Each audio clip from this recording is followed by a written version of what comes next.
참 좋은 날입니다. 조금 전에도 이야기했지만 눈이 참 많이 왔어요. 우스터에 사는 사람들은 우스터에서 왔는데 아마 지난 100년 동안에 있었던 가장 많은 눈이 사실은 이번에 우스터에서 왔어요. 평생 다시 못 올 눈을 본 거예요. 이 작은 목자 같은 경우에 보스턴에 15년 살았는데 지난 100년 사이에 넘버 1, 2, 4를 다 봤어요. 참 행복한 경험인 것 같습니다. 그래도 정말 감사한 것은 작은 목자도 기도했고 여러분도 기도했고 또 많은 사람들이 기도한 것처럼 이 큰 눈이 왔지만 좀 아무런 일이 없기 넘어가길 기도했는데 생각보다는 큰 자연재해가 없이 넘어갔습니다. 정말 감사합니다. 그리고 한국에서도 또 일본에서도 또 다른 대만에서도 많은 사람들이 기도해 줬어요. 작은 목자도 이 큰 눈 오니까 좀 아무 일이 없이 지나갔으면 좋겠다 이렇게 기도 부탁합니다 했는데 그들이 관심을 가지고 기도해 줬습니다. 정말 감사합니다. 또 내일도 이제 보스턴 안쪽에는 12인치 밖에는 12인치 이상 온대요. 딱 많은 눈이 올 것 같습니다. 학생들은 아마 학교가 쉬어서 좋을지 모르겠지만 그래도 불편해요. 일하는 사람들은 일을 못해서 가정 경제가 많이 힘들어요. 수입이 줄어드니까. 어쨌든 간에 그렇지만 안전하고 평안하고 따뜻한 곳에 있기를 원합니다. 오늘 주제가 있는데 한번 기억하시고 함께 따라하길 원합니다.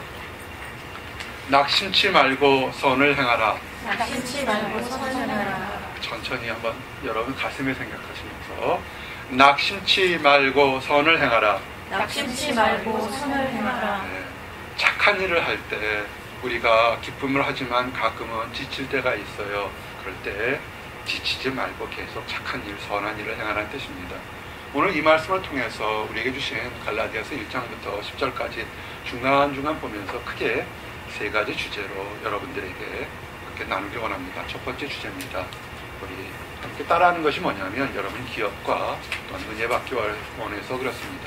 함께 고백합니다. 주 안에서 서로 섬기자. 주 안에서 서로 섬기자. 네, 서로 섬기세요. 하나님 안에서. 말씀 2장 2절이 나온 것이 너희가 짐을 서로 지라 그리하여 그리스도의 법을 성취하라. 아멘. 그리스도의 향기, 그리스도의 편지, 그리스도의 특권이 뭔지 아십니까? 사랑을 서로 나눠지고요. 상대방의 힘들고 어려운 것이 마음의 짐이든 환경의 짐이든 또는 다른 것을 이렇게 나누어지려는 그런 것이 하나님의 사람들의 특기인 것입니다. 많은 사람들이 또 보스턴에 있는 사람들이 으뜸이 되거나 또는 남보다 앞에 리더가 되기를 원합니다. 어떤 사람이 리더가 될까요? 아마 어떤 사람이 리더가 되느냐, 그 다음에 리더가 되는 방법, 그러면 여러분의 서점에 가거나 또는 한국인 서점에 가보면 정말 이렇게 한 섹션을 합정대로 리더가 되는 법, 리더가 되는 화술, 리더가 되는 능력, 정말 참 많은 것이 있습니다. 그런 것들은 여러분들이 한번 찾아보시고요.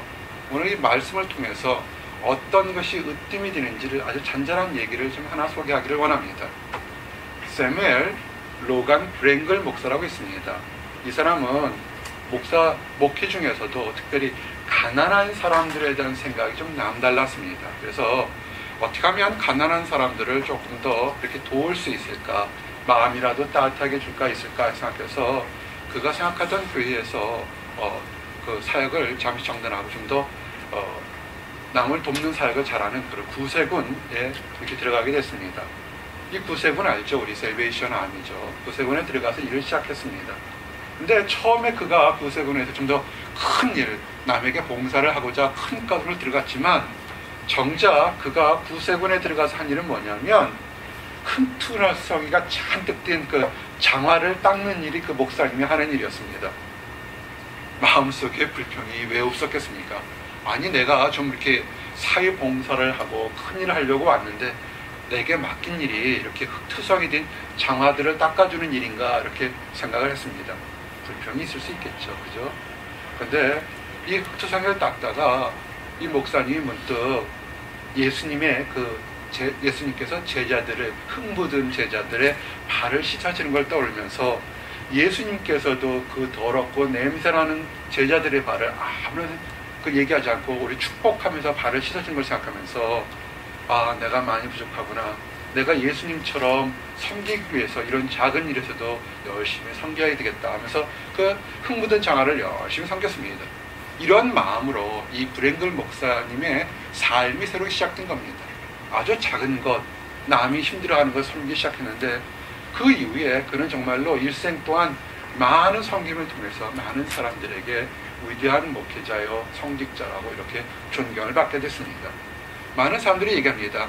나는 꼬리가 되고 싶지 않아요. 나는 우두머리가 되고 싶어요. 남들에게 칭찬받는 사람이 되고 싶어요. 남들에게 뛰어난 학자가 되거나 연주자가 되거나 무엇이 되고 싶어요 라기를 합니다.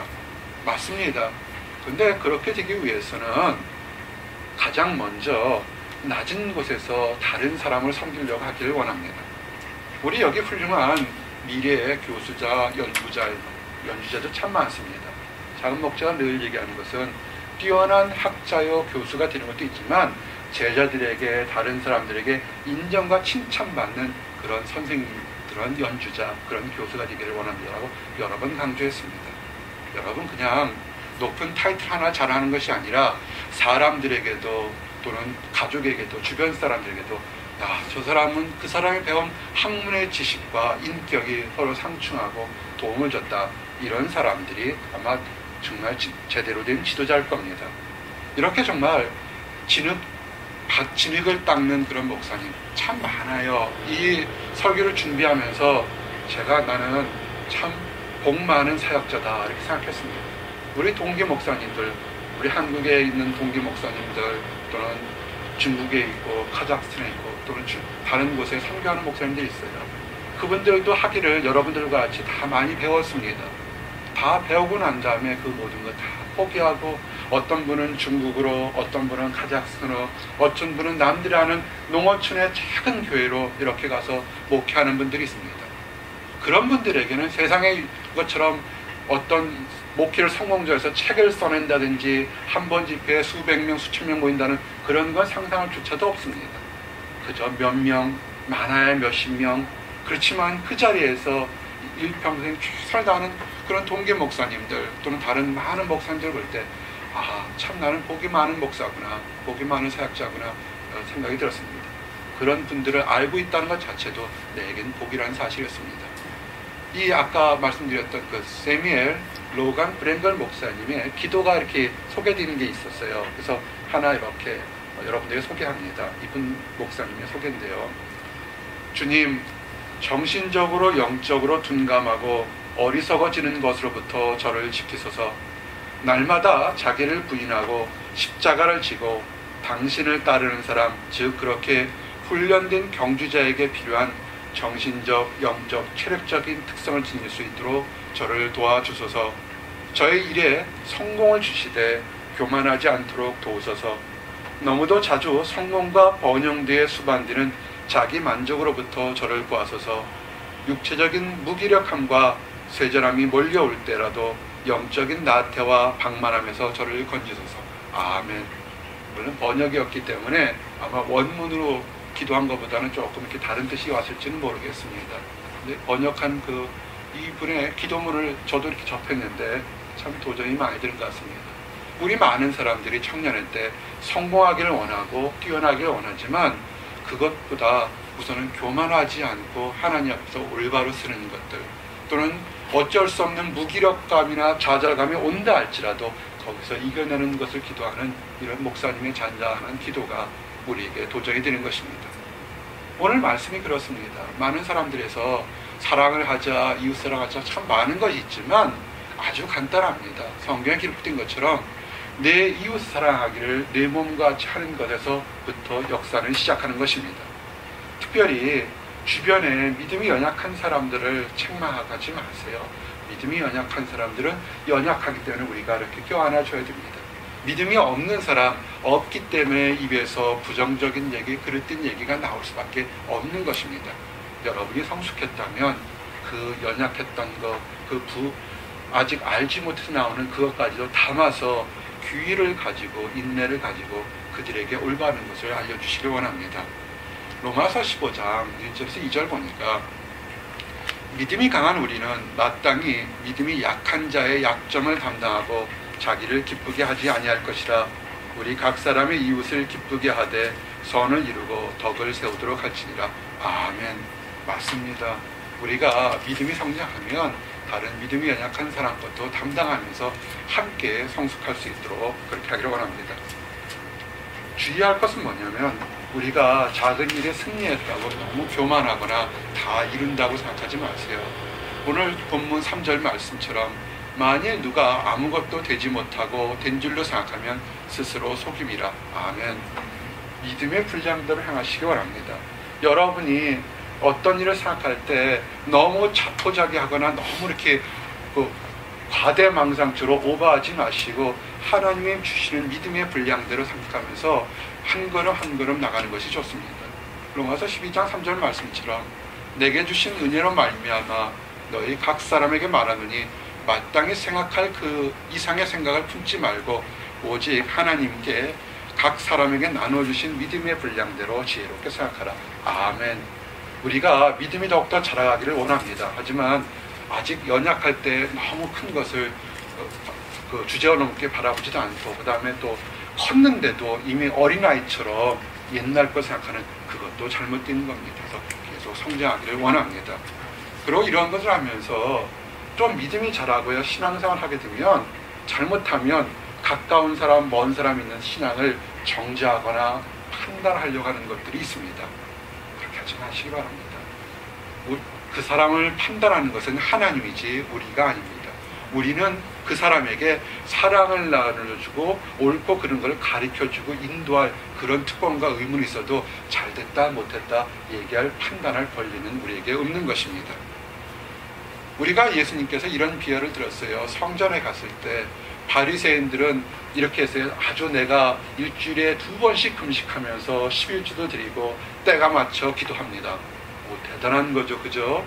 그렇게 일주일에 2번씩 금식하고 물질에 11주도 구별해 드리고 열심히 기도하는 거 드립니다 라고 자랑하는데 세리는 그 성전을 바라보면서 가슴을 치면서 내가 죄인입니다 라고 했을 때 예수님께서 얘기했던 것처럼 그렇게 가슴을 치면서 자기 자신을 돌아보면서 나의 연약한 것, 부족한 걸 보던 세리를 칭찬했던 것을 기억하시기 바랍니다.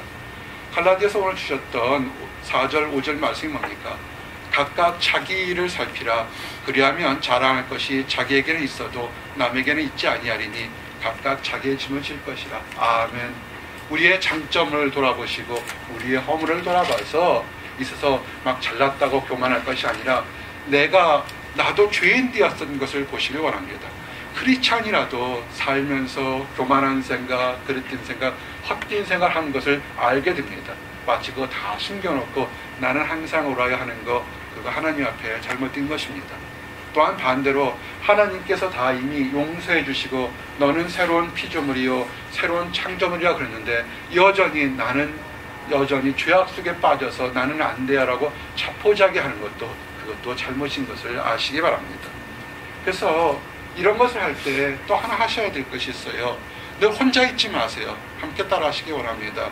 하나님 안에서 함께하자. 하나님 안에서 함께하자. 성공은요, 하나님 안에서 믿음의 삼겹줄 3명, 4명 이렇게 함께 있어야 되는 겁니다. 작은 목자가 이렇게 눈이 오거나 비가 오게 되면 이렇게 많은 사람들에게 카카오톡이나 또는 메일로 문자를 보내는 이유가 있습니다. 나이가 먹어서 날씨 타령한다고 이렇게 생각하지 마세요. 그게 아니라 그것이 작은 일이든 큰 일이든 누군가는 함께 기도할 사람들에게 우리 함께 이 기쁨을, 이 어려움을 나누어 보자라고 얘기하는 것입니다. 여러분이 자기 자신을 돌아보게 되면 주변에 형제 자매 믿는 사람과 함께 하시기 원합니다. 특별히 여러분을 올바르게 인도하려는 믿음의 지도자와 함께 하려고 하시기 원합니다. 믿음이 떨어진 걸 어떻게 하는지 아십니까? 영적으로 내가 지금 그릇된 길을 가는 것이 어떤 거냐면 예전엔 믿음의 지도자와 늘 작은 얘기 큰 얘기를 잘 나누는데 어느 순간부터 교제하지 않고 나누지 않는다는 겁니다. 문자를 줘도 편지를 줘도 전화를 줘도 이렇게 그저 의례적이거나 의례적인 얘기만 한다는 것입니다. 그렇게 하지 마십시오. 오늘 말씀을 6절에 뭐라냐면 굉장히 도전되는 얘기예요. 가르침을 받는 자는 말씀을 가르치는 자와 모든 좋은 것을 함께하라. 아멘. 작은 목자는 지난 주간은 참 행복했어요. 한국에서 몸이 갑자기 아파서 수술을 받아야 되는 그런 청년이 있었습니다. 때로는 부끄럽고 때로는 아프고 그런 거지만 그걸 부끄럽지 않고 오히려 목사님 기도해 주세요. 그래서 나뿐만 아니라 자기가 또 마음을 든 사람들에게 편지했을 겁니다. 함께 기도했어요. 본인이 많이 실망스러운 일이었지만 그렇지만 그 아픔 가운데 수술 끝나고 나서 오히려 연락이 뭐냐면 목사님 하나님께 감사합니다. 힘들고 어려운 날에 함께 기도해 주는 사람이 있어서 오히려 이 고통이 이 어려움이 잘 지나서 오히려 감사합니다. 이렇게 표현했어요. 기쁨도 나누고 우리는 잘된 것만 나 잘 됐으니까 한번 봐 이렇게 나누는 거 있지만 아니에요. 좋은 것에서는 내가 힘들고 어려워서 나의 연약함까지도 그대로 드러내놓고 기도하는 것들 그것이 좋은 것입니다. 또 어떤 청년은 진학하는 문제에서 다른 많은 문제에서 많은 편지들과 전화들을 받았습니다. 함께 기도할 수 있게 해서 참 감사한 것입니다. 나누십시오. 여러분이 어디쯤 가고 있는지 아는 것은 누가 지금 어떻게 나누냐 중요한 것과 영적인 지도자와 얼마만큼 나누냐가 그것이 중요한 것입니다. 이제 첫 번째가 얘기를 했습니다. 서로 사랑을 나누라 했습니다. 두 번째 주제입니다. 한번 따라하세요. 낙심하지 말고 선을 행하자. 낙심하지 말고 선을 행하자. 오늘 본문의 7절에 보니까 아주 도전되는 얘기가 있습니다.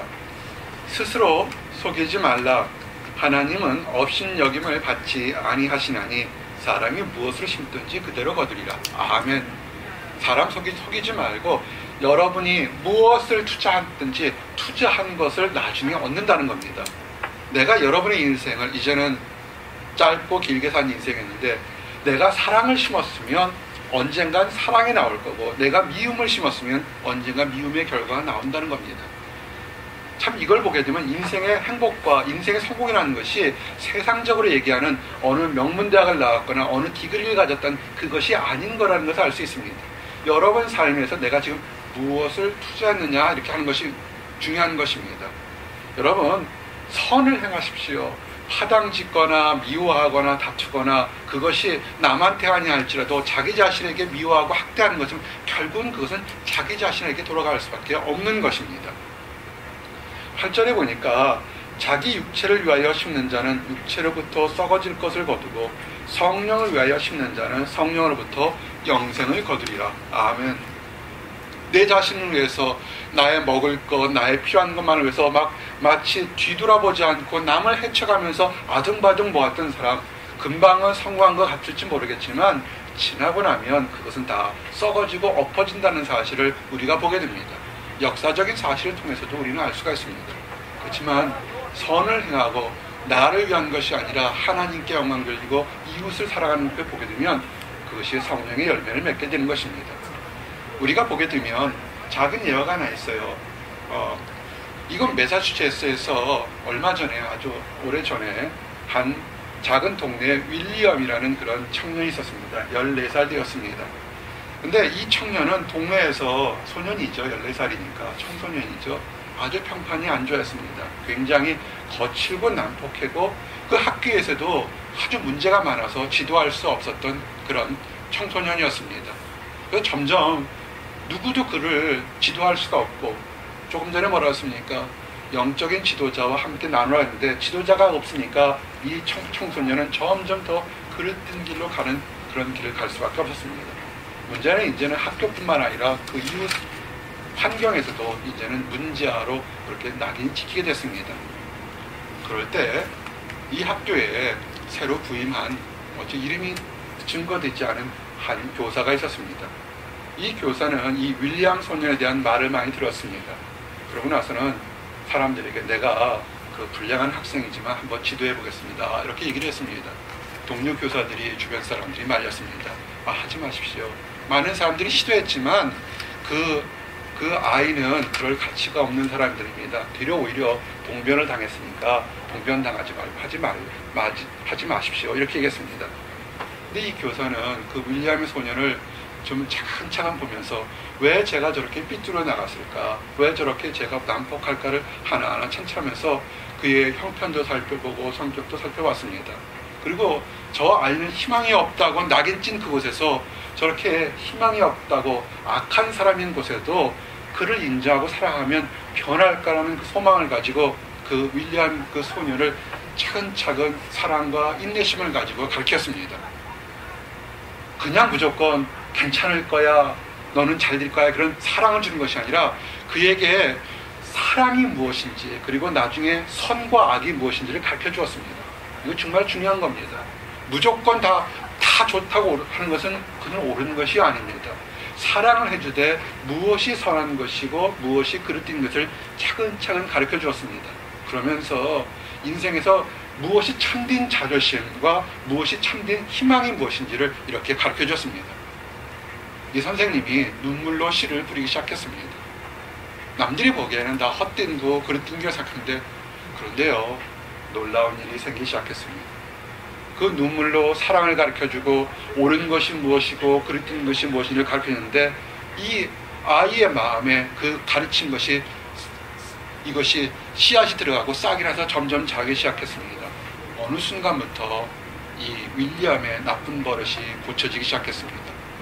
그냥 나쁜 버릇이 고쳐져서 그냥 정상적인 청년을만 커도 괜찮은데, 이 윌리엄이 그 이후부터는 더욱 이상하게 공부에 열심히 하기 시작했습니다. 문자인 청년인 윌리엄이 놀랍게도 대학에 진학했습니다. 더 열심히 공부해서 대학을 졸업할 때는 우등이라는 영예를 안고 졸업했습니다. 이제는 공부에 열정이 붙어서 윌리엄이 법률학을 공부해서 미국 대법원의 부판사가 되었습니다. 뉴욕의 주지사가 되었고요. 후에는 미국의 국무장관까지 올라가게 됐습니다. 이 윌리엄의 그 풀네임은 윌리엄 헨리 스워드입니다. 1801년에서 1870년까지 살았던 그런 사람인데, 에브라함 링컨 대통령과 앤드루 존슨 대통령 밑에서 상원의회자 미국 국무장관을 지냈습니다. 미국의 12번째 뉴욕 주지사를 지냈던 사람입니다. 이 윌리엄 헨리 스워드가 한 업적 중에 하나가 여러분이 기억나는 게 뭐냐면, 알래스카, 러시아 영토였던 알래스카를 미국 영토로 만든 장본인이었던 것입니다. 당시 구입할 때는 미국 상하의원들이 다 반대를 했습니다. 얼마나 아무것도 쓸모없는 땅 왜 사냐 하고 윌리엄에게 반대했습니다. 그 당시 가격이 720만 달러였대요. 정말 그 킬로미터당 5달러였는데 헐값이었는데, 지금 어때요? 알래스카에 얼마나 많은 풍부한 자원과 여러 가지 가능성이 많습니까? 참 이것을 보게 되면, 그래서 지금의 미국이 이렇게 부하게 살 수 있는 하나의 그 자원이 지금 알래스카에 있는 건데, 이 윌리엄이라는 그 국무장관이 이런 역사를 한 겁니다. 사실 크게 그 앞을 보게 되면 이름도 증거되지 않은 한 선생님이 그저 불량한 청년, 나중에 그냥 그렇게 하게 되면 범죄하고 타락해서 그냥 그릇된 길을 갈 한 청년을, 왜 저 청년에게 이렇게 상처가 있었을까? 오랜 시간 분석하고 그저 무조건 사랑만 주는 것이 아니라 옳고 그름을 가르쳐줘서 그가 그 능력을 발할 때 큰 역사를 줬고, 그 역사가 우리에게도 지금 영향을 주는 겁니다. 여러분이 지금 하는 것, 선을 행하십시오. 무조건 잘해주는 것이 아니라 옳은 것과 그릇된 것을 가르쳐주면서, 그리고 인내심을 가지고 사랑을 베풀 때 그것이 인생의 그리고 세상의 역사를 변화시키는 그런 모멘텀이 된다는 사실을 기억하시기 바랍니다. 이렇게 얘기하게 되면 우리는 이런 얘기들을 사실 교회가 아닌 교회 밖에서도 많이 듣는 얘기입니다. 공부 못했던 사람이 어느 날 갑자기 어떠한 일에서 명문대학 갔다, 그래서 판사가 됐다, 이런 얘기들 한국에서 참 많이 듣고 마치 하는데, 하나 중요한 것은 이렇게 세상적으로만 성공하는 것이 과연 중요한 것인가? 그것도 중요하지만, 하나 오늘 본문의 말씀은 뭐냐면, 그렇게 세상적으로 중요하지만 더욱 중요한 것이 하나 있다는 겁니다. 그것이 뭐냐면 영혼 불영. 그 윌리엄이 우리에게 알래스카를 주어서 먹고 살게 했지만 그것은 우리 한평생이지 영혼까지는 아니었다는 것을 기억하시기 바랍니다. 그래서 영혼을 구원하는 것, 영혼을 구원하고 전도하는 것이 세상에서 가장 아름다운 일이라는 얘기를 하기를 증거하기를 원합니다. 이것이 세 번째 오늘 마지막 주제입니다. 한번 따라하세요. 때가 되면 거둔다. 때가 되면 거둔다. 갈라디아서 6장 9절, 여러분 성경에 이렇게 밑줄을 쫙 꺼세요. 선을 행하다 낙심하지 말지라. 선을 행하다 낙심하지 마세요. 우리가 선을 행하되 낙심하지 말지니 포기하지 아니하면 때가 이름에 거두리라. 아멘. 선을 행해서 한 청년이 위대한 사람이 되는데, 특별히 남편이 아내가 가족에게 이웃에게 선을 행해서 그 사람에게 그런 세상의 영예보다 더 큰 영혼의 부령을 위해서 하는 것, 그거 했을 때 절대로 포기하거나 낙심하지 마시기 바랍니다. 그거는 정말 아름다운 일인 것입니다. 하나님이 좋아하시고요, 또 이렇게 선을 행하고 우리 교회 가자 말씀 한번 볼래 하나님에 대해서 증거할 때 칭찬하는 경우도 있지만 때로는 조롱하고 핍박받을 때 있습니다. 낙심하지 마세요. 언젠간 이 얘기가 그 사람의 마음에 대해서 좋은 일, 선한 일이 있을 거라고 봅니다. 오늘 이 말씀 증거하면서 아주 도전되는 한 청년에 대한 얘기를 이렇게 찾아보게 되었습니다. 데이빗 브레이너드라는 그런 청년에 대한 얘기를 보게 되었습니다. 이 데이빗 브레이너는 18세기에 인디언에게 가서 그 복음을 전하는 그런 사역을 했던 그런 선교사입니다. 그래서 우리가 아는 아메리칸 인디언들에게 되게 선교하는 교회가 세워질 수 있는 역할을 했습니다. 하지만 그는 오래 사역하지 못하고 일찍 병들어서 죽는 그런 안타까운 일이 있었습니다. 근데 이 데이빗 브레이너의 그 일생이 영적 대각성, 청교도들이 이곳에 오고 나서 많은 사람들이 기독교에 부흥했지만 영적으로 타락해서 18세기에 이 미국을 다시, 그리고 전 세계를 뒤엎었던 영적 대각성을 겪던 조나단 에드워즈가 그 사람의 일대기를 글을 쓰기 시작했습니다. 그래서 그 일대기가 정말 19세기, 20세기의 수많은 선교사들에게 도전되는 그런 얘기가 됐습니다. 오늘 이 얘기를 조금 길지 모르겠지만 데이빗 브레이너가 누군지를 한번 여러분들에게 소개하기를 원합니다. 데이빗 브레이너는 1718년 4월 20일에 미국 코네티컷에서 청교도의 가정에서 배교원으로 성장했습니다. 그는 어렸을 때부터 이 청교도의 가정에서 커서 항상 구원에 대해서, 셀베이션에 대해서 고민을 했습니다. 그가 20세 때까지 청교도의 가정에 자라서 종교적인 의무로 뭔가 커서 봉사를 하고 하나님 일을 하겠다 생각했지만 정말로 그가 하나님 안에서 이 구원받는 것에 대해서는 확신이 없었습니다. 그가 1738년, 그러니까 20살 된 때죠. 늘 습관대로 산책하면서 기도하러 가는데 정말 내가 지은 죄에 대해서 하나님이 진노하실 거라는 생각이 심각하게 들었습니다. 많은 사람들이 하나님이 어디 있어요? 내가 저지른 죄, 그건 내가 책임지면 될 거라 생각하지만 아니, 그렇지 않아요. 내가 지은 죄도 일평생 동안 나를 딱정이처럼 들고 지나가는데 하나님께서 심판하지 않겠습니까? 이 데이빗이 한번 생각해서 내가 지은 죄에 대해서 한번 심각하게 생각하면서 그가 자기가 지은 죄가 얼마나 큰지 성령 안에서 보게 되었습니다. 그래서 내가 어떻게 하면 죄 용서를 받을 수 있을까? 내가 어떻게 하면 하나님 안에서 온전해질 수 있을까? 정말 심각하게 1년 동안 고민했다는 것입니다. 내가 어느 순간에 1년 지난 금요일날 저녁에 그가 내가 노력해서 죄 용서 받는 것이 아니라 그리스도의 보혈로 내 죄가 용서받는다는 것을 깨닫게 된 것입니다. 우리 삶에서 남에게, 자기 자신에게도 알리고 보여주시는 그런 부끄러운 순간이나 답답한 순간이나 연약한 순간이 있었을 거라고 봅니다. 그럴 때 그 문제 어떻게 합니까? 닫아놓습니까? 숨겨놓습니까? 숨겨놓기 때문에 썩은 냄새가 나서 때로는 우리를 상처하고 힘들게 합니다. 데이빗이 그랬다는 겁니다. 어떻게 하면 나를 자유롭게 할까 하다가 고민 그 청년의 때 고민했지만 어느 순간에 그 자기 능력으로는 해결되는 것이 아니라 하나님의 보혈로 깨끗이 씻음받는다는 것을 깨달았다는 것입니다. 이것이 데이빗에게는 새로운 충격이었습니다. 하나님의 주권, 하나님의 용서하심이 뜨겁게 맛보게 되었습니다. 그러면서 그 전까지 청교도의 가정에서 늘 주일만 되면 교회를 갔지만 그것이 아니라 이제는 나와 하나님의 인격적인 개인적인 만남을 그가 맛보게 됐던 것입니다. 하나님의 사랑을 맛본 사람들은요, 너무 죄에 대해서 죄책감이라든지 열등감이 없다는 겁니다. 왜요? 이제는 새로운 피조물인 것입니다.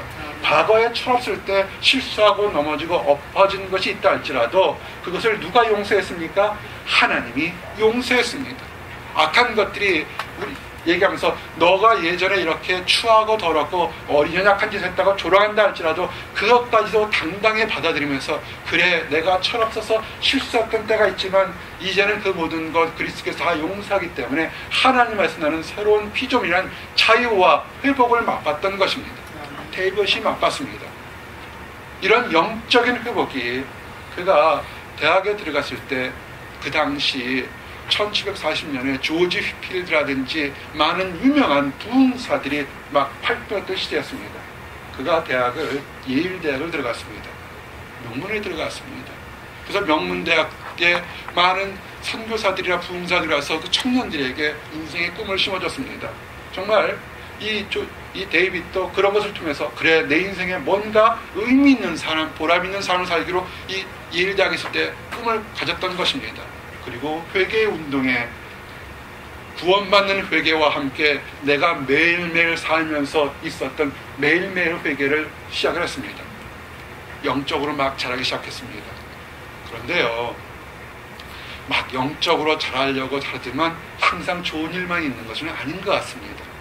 이 데이빗이 그렇게 막 영적 대각성 운동이 일어나는 그 상태에서 말 실수를 했습니다. 설교한 강사에 대해서 뭔가 부족했든지 말 실수하는 바람에 그 얘기가 굉장히 커져서 그 말 몇 마디 때문에 원래 의도하지 않았던 것이 커지는 바람에 예일 대학에서 제적을 당했습니다.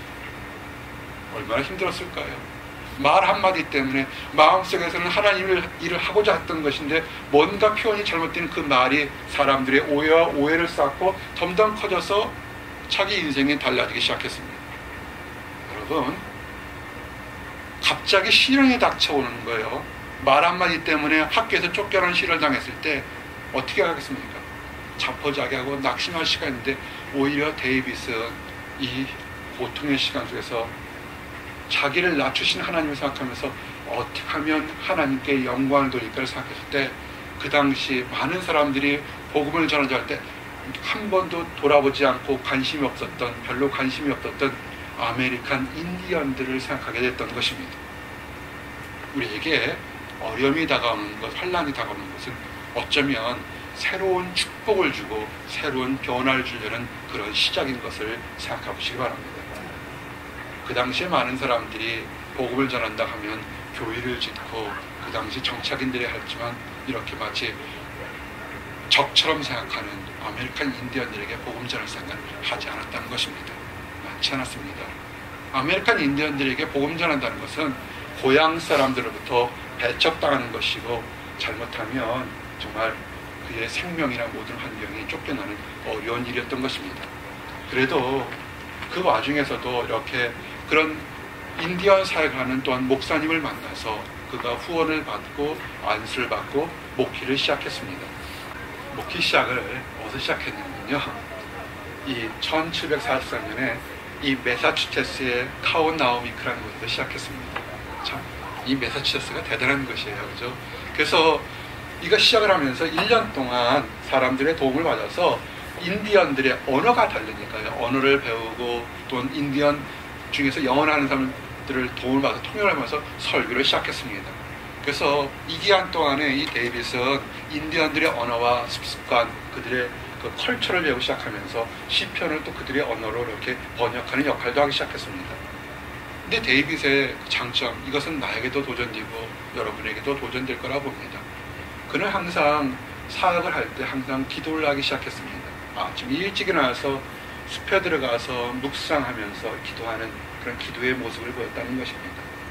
그리고 이제 그 1년 후에는 이쪽 매사추세츠에서 어느 정도 이렇게 언어도 배우고 아메리칸 인디언들이 어떻게 사는지를 알고 배워서 이젠 델라웨어 지역으로 가서 사역을 시작했습니다. 그쪽에 델라웨어는 이 매사추세츠 인디언과 달라서 그가 복음을 전하면 죽이겠다 협박하거나 또 거기에 인디언 무당들이 이렇게 핍박을 많이 했습니다. 그래서 여러 번 복음을 전하고 사역했지만 그 델라웨어 지역에서는 아무런 역사가 일어나지 않았습니다. 그래서 그가 굉장히 실망하고 있었지만 그렇지만 그가 늘 있으면서 한 명의 1년 동안 이 델라웨어라는 곳에 가서 인디언들에게 설교했지만 한 명의 희심자들이 어렵지만 그가 느낀 것은 뭐냐면 오직 하나님 안에서 하나님만을 기도하며 하늘에 우리가 사람의 마음을 움직이는 것은 어떤 말 한마디가 아니라 하나님께서 주셔야 된다는 것을 그가 깨닫기 시작했다는 것입니다. 그래서 이제 다시 뉴저지 주주로 갔습니다. 매사추세츠시작해서 델라우로 가서 뉴저지까지 갔습니다. 사역을 시작하는 기간 동안에 그는 한 명의 인디언도 예수 믿게 하지 못했던 겁니다. 1745년 우리가 3년째 되는 날 뉴저지 가서 그 크록스 윙스라는 곳에 가서 복음을 전하는데 이때는 얘기가 좀 달랐습니다. 인디언들이 이 데이빗 브레이너가 설교를 하는데 반대를 안 했습니다. 그래서 그들에게 설교를 하는데 3일 만에 사람들이 17명으로 늘었습니다. 17명이 30명을 늘기 시작했습니다. 근데 설교를 듣는 가운데 그들이 인디언들이 설교를 들으면서 죄라는 것이 무엇인지에 대해서 깨닫기 시작했습니다. 정말 놀라운 일이죠. 들으면서 그들이 울면서 그리스도에게 어떻게 하면 나 같은 사람도 용서받을 수 있는지 이렇게 나오기 시작했습니다. 내가 어떻게 하면 구원을 얻을 수 있는지 아마 이런 것이 나오는 것이 가장 귀한 설교가 되지 않을까 시작했습니다.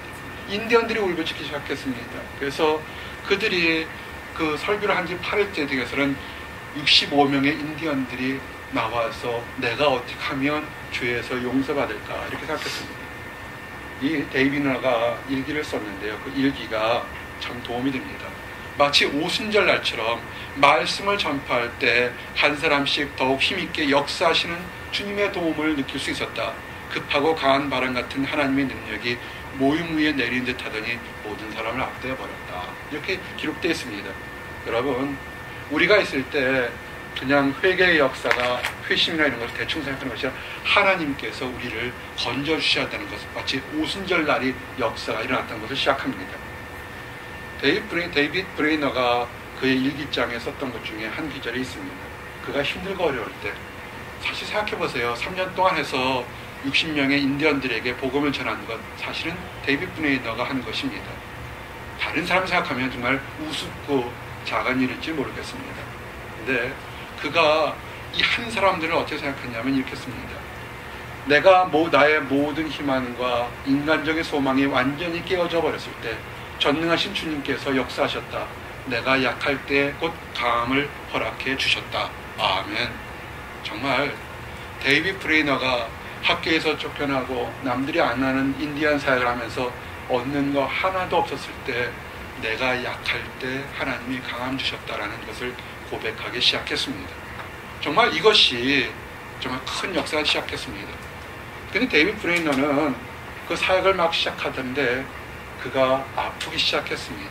그래서 그가 아파서 다시 우리가 있는 뉴 잉글랜드 들어와서 다시 사역을 시작하려고 준비를 했지만 결국은 아파서 사역을 시작하지 못하고 사역 시작한 4년 후에는 그가 아파서 죽었습니다.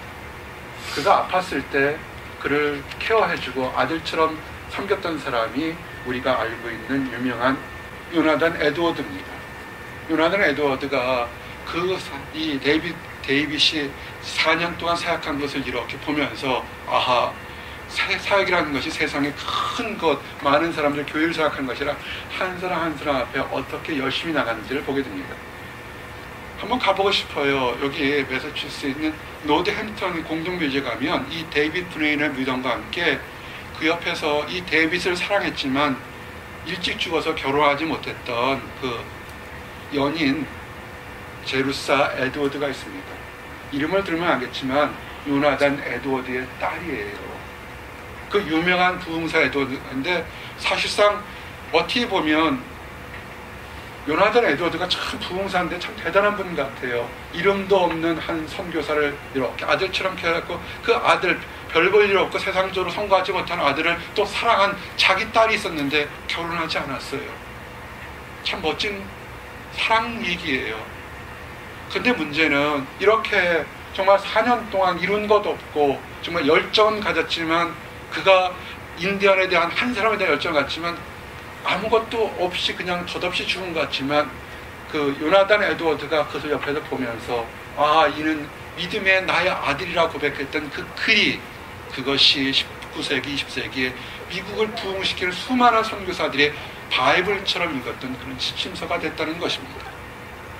여러분, 나는 오늘 이 얘기를 듣고 보면서 사역에 대해서, 우리 삶에 대해서 한번 다시 돌아보게 됐습니다.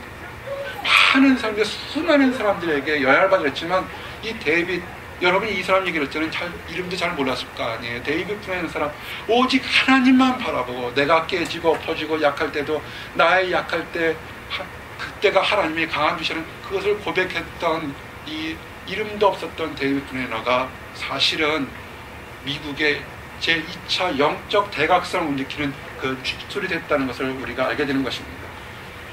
여러분, 선한 것을 하시기 바랍니다. 주변에 아직 하나님을 알지 못하는 사람들, 안다고 연약한 사람들, 그 사람들을 정말 아침에도 기도하고 밤에도 기도하면서 그들의 영혼을 위해서 기도해 주기 바랍니다. 어쩌면 여러분이 보는 순간에 그 사람이 예수 안 믿을지도 모르고 변화되지 않을지도 모릅니다. 하지만 하나님이 보시기 때문에 언젠간 그 사람에게도 기쁨이 있을 거라 봅니다. 그리고 마지막에 갈라디아서 6장 10절에 고백이 있습니다. 그러므로 우리가 귀에 있는 대로 모든 이에게 착한 일 하되 더욱 믿음의 가정들에게 할지니라. 아멘. 귀가 있는 대로 다 많은 사람들에게 하시기 바랍니다. 근데 특별히 또 믿는 가정들요, 믿는다고 무시하거나 폄하하지 말고요, 믿는 사람들, 그 믿음 지키는 노력하는 그 믿는 가족들에게 더 열심히 하시기를 원합니다. 그래서 하나님의 칭찬받는 그런 모든 사람들이 되기를 원합니다. 기도하시겠습니다. 하나님 감사합니다. 선을 행하다가 낙심하지 말라고 얘기해 주시면 감사합니다. 아버지, 우리가 선을 행하는 것이 남에게 칭찬과 인정받으려는 것이 아니라 우리 주님께서 더러운 제자들의 발을 씻는 것처럼 섬기면서 기뻐하는 그것을 맛볼 수 있도록 인도하여 주시옵소서. 아버지, 낙심하지 않고 선을 행할 수 있도록 인도하여 주시옵소서. 우리가 우리의 판단으로, 우리의 능력으로 하는 것이 아니라 우리의 약할 때 강함되는 하나님의 사랑을 맛볼 수 있도록 인도해 주시옵소서. 하나님을 알지 못해서 안다고 하면서도 낙심 중에 있는 사람들이 있습니까? 아버지, 그들에게 예수 그리스도의 능력과 기쁨을 알릴 수 있도록 인도해 주시옵소서. 옳고 그름이 무엇인지를 깨닫게 해서 그들이 둘러쌌던 모든 흑암의 사슬에서 끊어져 자유함을 맛볼 수 있도록 인도하시고 도와주시옵소서. 아버지, 우리들이 하나의 빵을 나눠주는 것뿐만 아니라 빵보다 더 귀한 참된 영혼이 무엇인지, 영생이 무엇인지 알려주는 그런 귀한 사역에 동참할 수 있도록 인도하여 주시옵소서. 그래서 아버지, 지금뿐만 아니라 천국에서도 우리 사랑하는 사람들, 가족들, 연인들, 친구들을 다 다시 만날 수 있도록 허락해 주시옵소서. 감사드립니다. 예수 그리스도 이름 받들어 기도했습니다.